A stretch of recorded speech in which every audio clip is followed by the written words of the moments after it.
to go. Cool!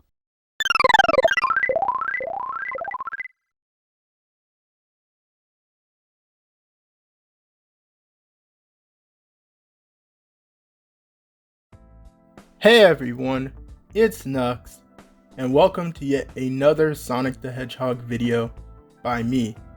It's been a minute since I've talked about the newly revealed Sonic Frontiers on this channel, and that's obviously because, as usual, I'm left with the question of, what is there to actually talk about?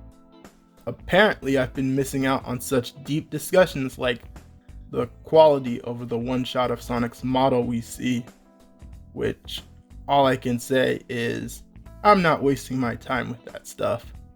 I know Sega and Sonic Team. I know how they drip feed fans and string folks along with vague positive details to hide their worst attributes.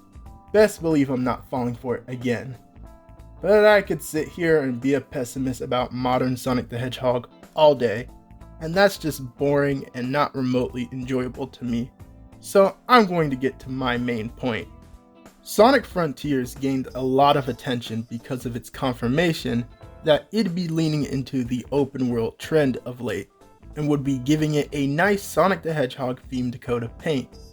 But the question that I don't see many people discuss is, what does Sonic the Hedgehog have to offer to the open world genre that other games do not?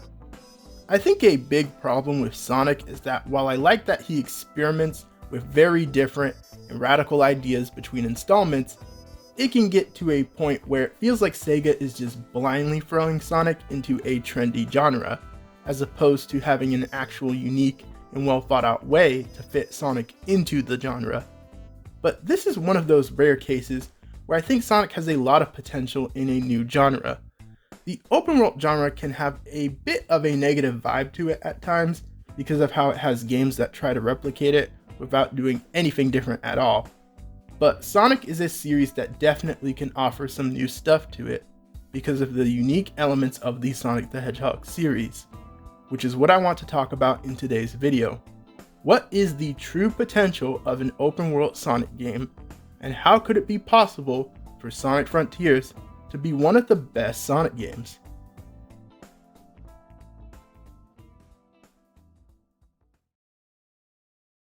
Now, to get an idea of this, we need to imagine the core build of the game. And I think that the most important things that establish a video game are a game's gameplay and the world that the gameplay connects to. The world basically refers to the levels and environments that you do the gameplay in, and having your world be in sync with your gameplay is an important part of making a good game. Open world games are often so heavily praised because by default, you have a massive world to explore and fool around in, and if your gameplay can connect well with that massive world, then you've made for an amazing experience just by that alone. Firstly, I think Sonic can work in a massive open world. Some of Sonic's 3D games pretty much tap into open world elements by default because of the open and exploration-based nature of the game design, such as finding hidden paths to get secret upgrades or unlockable features, or the treasure hunting stages where you look across an open 3D map to find emerald shards. Even something as basic as the red rings could make for good collectibles in an open world. But I think the most obvious connection would be Sonic Adventure's 3D open hub worlds, where you explore these big environments to find your way to action stages and other things like emblems. I feel like this is the strongest base template for a 3D open world Sonic game when it comes to the basic idea. And if we just went off that alone, it seems pretty simple, right?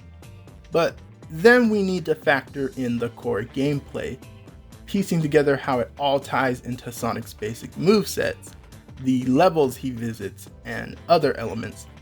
We could just imagine something like all the Sonic Adventure hub areas connected together into one open world, but that would still only be a hub world.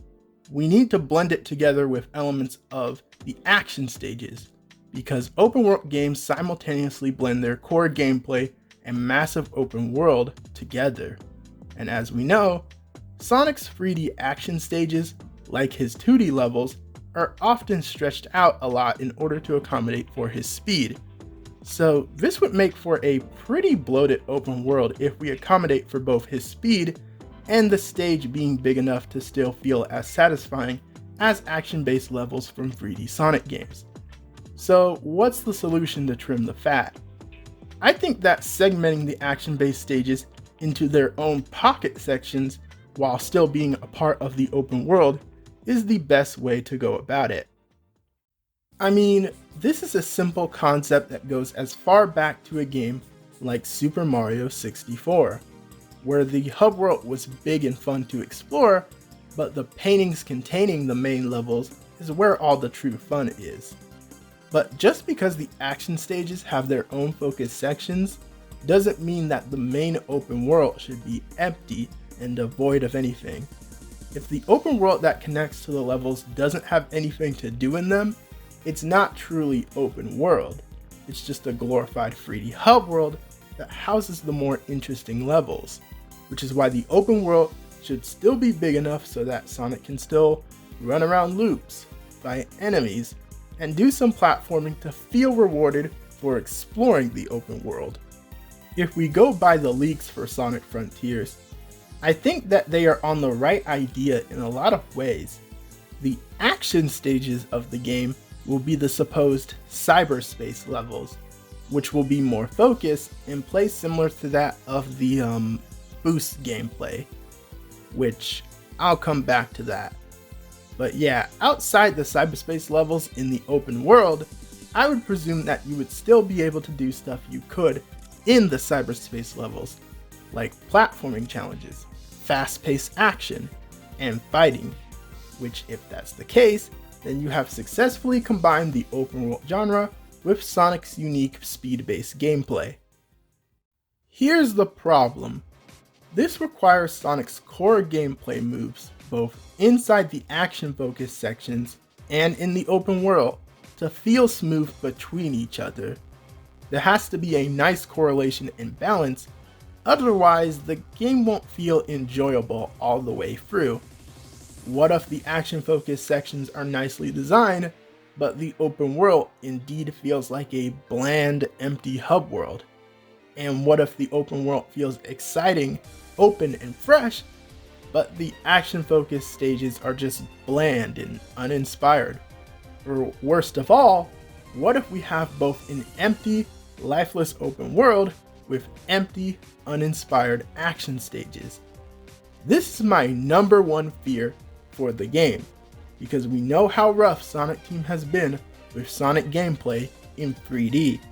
My big fear, and honestly, my prediction for how the gameplay will be, is that the open world will feel similar to that of Sonic Lost World, and the action stages will be on par with Sonic Forces. Sonic Lost World is a game that had tiny glimmers of Sonic Team trying to translate the boost formula into something more open in 3D, but it didn't end up working because the level design was ultimately still linear and empty feeling. But more importantly, Sonic's core gameplay just wasn't good. He had a jank feeling spin dash that didn't feel satisfying to use, because it just went in a straight line and turned slowly. His only means of combat was a homing attack move that pretty much handled everything, with a useless feeling kick mechanic that felt a little more interesting, but ultimately repetitive and unengaging. And the one gameplay element with great potential, being the parkour mechanic, was a neat concept, but was held down by how Sonic could drop like a rock, and how it was a chore to build up momentum for it. Without good control, or a satisfying feeling moveset, exploring an open world isn't nearly as fun. With the action stages, it's potentially worse. Part of the reason why I find it baffling people believe Sega will knock the whole game out the park is because they couldn't even do a more linear and focused Sonic game right with Forces. Having boost gameplay and control that was nerfed from previous installments, shoved in 2D sections that weren't fun to play and ruin the immersion of this so-called 3D game, etc. If they can't handle basic, focused action gameplay in a game more centered on it, how will they handle it in addition to open world gameplay? It's just a shame I feel so unconfident, because with the right control, combat moveset, and gameplay feel, you can balance out Sonic well in an open world game. Imagine if basic combat was something more similar to Sonic Heroes, where some enemies don't go down in just a simple spin dash. You have to use special techniques or moves to really take them out. And combining that with solid fully 3D gameplay control and levels with actual depth to them, and you have a great core to an open world Sonic. But I just don't think Sonic Team will do that, because they're too proud and stubborn to dare take notes from those accursed adventure and Dark Era games. They'll stick to the gameplay styles that they've slowly ruined for a decade now. At bare minimum, if the action stages were on par with something like Generations, and Sonic had a moveset similar to within Sonic Lost World, but it was adjusted so that he doesn't control like trash, then I would be a little more pleased. The boost action stages would feel a bit superior and unfitting to the open world gameplay, but both styles could actually be bearable. Let's rewind back to the big 3D open world environment by itself. What could Sonic offer there? Well, being such a big franchise with a lot of different areas spanning across a long history of games, that pretty much answers the question. Sonic could use his unique locations and themes and connect them together to make a beautiful open world to explore. For example, imagine starting in a basic city like Station Square, but you can take a train or run by foot to a strange never before seen zone. Maybe you're chilling on top of a big mountain and you can see Angel Island or some sort of flying Eggman base in the sky, and you can actually go there yourself by taking the tornado with Tails. Instead of going through Sonic locations stage to stage, you yourself can travel to these areas and see how they connect together in the world. That's something I've always wanted to see with Sonic, and it'd be a must in an open world Sonic game. Of course, this requires having a nice balance of interesting original locations, while also being able to maybe travel to some nice old locations from previous games in a new way. Now, do I think Sonic Team has the potential to do this themselves? Maybe, but once again, I have my fears. Firstly, the environments we've seen in Frontier so far feel a bit generic, as if they just kind of went with typical open world environments to really copy that Breath of the Wild vibe. And while I like the return of grounded Sonic environments, we still need more unique and interesting settings. And while that could come through with the cyberspace levels, I have this fear that the cyberspace levels possibly being boost gameplay could be the return of reused environments to save on development time. I swear to Arceus Sega, if I see Green Hill Zone as a cyberspace level or a large portion of the open world, I'm going to explode. Having a new Green Hill Zone inspired place or bringing back South Island as a whole to explore would be fine, but if you redo the same old BS because you're that dry on new ideas, I will call it out. So what about multiple playable characters? While usually I drag on Sonic Team hard for throwing Sonic's great cast to the side and not giving them central roles in gameplay, for an open world Sonic, it could be a little more understandable. Typically, open world games are built around the moveset of one specific character, and because of how much work that is alone, they don't bother with other characters.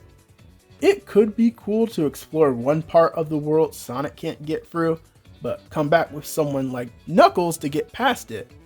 But it's pretty hard to develop, which is why typically open world games add variety through lots of alternate skin options for the main character, and dedicated sections to a specific other character. An example would be Spider-Man on the PS4. That game has Mary Jane stealth sections, which can be sucky, but adds some occasional shaking up that doesn't overstay its welcome. And Spider-Man himself can cosmetically shake up his style by switching to different costumes, like suits based on the different live-action Spider-Man versions. This is what Sonic could have, just a tiny few gameplay sections dedicated to maybe Tails, Knuckles, or other characters, and he himself can customize with different outfits inspired by different looks across the Sonic brand. As tired as I am of classic Sonic, and as much as I hate a look such as Boom Sonic, having them as optional skins could be, dare I say, neat. But I better see stuff like a Polygon Adventure Sonic skin, and especially the soap shoes. Now, how can Sega screw this up? By basically not doing any of this, which wouldn't break the game, but would be lame and give it less incentive to play the game repeatedly. Having rings be usable in something like a shop to buy these skins would be a great way to add some replay value. It's pretty much a standard open world thing at this point, using currency to upgrade your cosmetics and even your moveset. And as for the dedicated sections for other playable characters, I feel like they won't do that, because they'll lean towards something like Mario Odyssey's capture mechanic and have temporary power-ups in the form of the Wisp again or something, which, please, God no. How many times am I going to have to beg to get rid of these stupid aliens? I'm not saying they can't work, but they're just not as aesthetically fun to use as Sonic's friends, period. And considering especially because Sega can barely even program the Wisp right anymore, I just don't want to see them again.